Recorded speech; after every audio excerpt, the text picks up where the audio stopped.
So ரெக்டாங்கிளோட area ஃபார்ம்ல என்னன்னு பாத்தீங்கன்னா அதோட சின்ன சைடையும் பெரிய சைடையும் மல்டிப்ளை பண்ணிருப்பாங்க. சோ அதனால நமக்கு இந்த ஏரியா கிடைக்குது.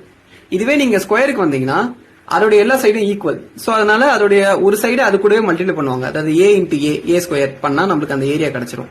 ஓகேங்களா? ஆனா இதுவே நீங்க ஒரு சர்க்கிளுக்கு வந்தீங்கன்னா இதோட ஏரியாவை எப்படி கண்டுபிடிக்கிறது? ஏன்னா இதுக்கு சைடே கிடையாது. ஓகேங்களா? சோ சர்க்கிளோட ஏரியா ஃபார்ம்ல என்னன்னு பாத்தீங்கன்னா பை ஆர் ஸ்கொயர். பட் இதுல எங்க பை வந்தது? அப்புறம் ஆர்னா ரேடியஸ் தெரியுது, ஆனா அதை ஏன் நம்ம ஸ்கொயர் பண்றோம்? சோ இந்த சர்க்கிளோட ஏரியா இல்லாம இந்த சர்க்கிள்ல ரெண்டு முக்கியமான வேல்யூ இருக்கு. ஒன்னு அதோட சுற்றளவு சர்க்கம்ஃபரன்ஸ். இதோட ஃபார்முலா என்னன்னு பாத்தீங்கன்னா 2πr. அது எப்படி நான் வேற ஒரு வீடியோல எக்ஸ்பிளைன் பண்றேன். ரெண்டாவது அதோட ரேடியஸ். ஓகேங்களா? சோ இப்போ என்ன பண்ணணும்னா இந்த சர்க்கிளை வந்து நம்ம ரெக்டாங்குலரா மாத்த போறோம். அதுக்கு இந்த சர்க்கிள் நிறைய துண்டா வெட்டலாம். ஃபார் எக்ஸாம்பிள் ஒரு 20 பீஸா நம்ம இதை கட் பண்ணிக்கலாம். ஓகேங்களா? இப்போ நான் 20 பீஸா கட் பண்ணிருக்கேன். இப்போ இந்த 20 பீஸா கட் பண்ண சர்க்கிளை நான் ரீஅரேஞ்ச் பண்ணி ஒரு ரெக்டாங்கிளா மாத்த போறேன். எப்படின்னு பாருங்க. இதை எடுத்து ரீஅரேஞ்ச் பண்ணா இப்போ ஆல்மோஸ்ட் ஒரு ரெக்டாங்கிள் மாதிரி ஆயிடுச்சு.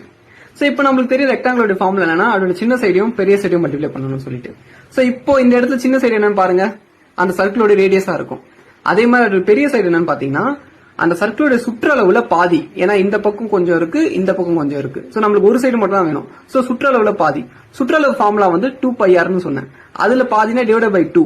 சோ 2πr டிவைட் பை 2 தான் இதோட வேல்யூ. அப்ப எவ்வளவு வரும்? இது வந்து πrன்னு இருக்கும்.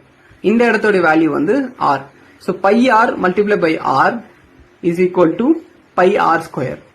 So சர்க்கிளோட ஃபார்முலாவை கண்டுபிடிச்சவங்களே சர்க்கிளை வந்து ஒரு ரெக்டாங்குலர் மாத்தி அதுக்கப்புறம் தான் ஆன்சரை கொண்டு வந்திருக்காங்க.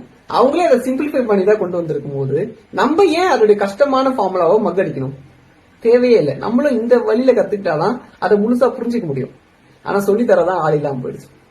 சோ இது போல நிறைய வீடியோஸ் பார்க்க நம்மளோட ENS சேனலை மறக்காம ஃபாலோ பண்ணுங்க. தேங்க்யூ.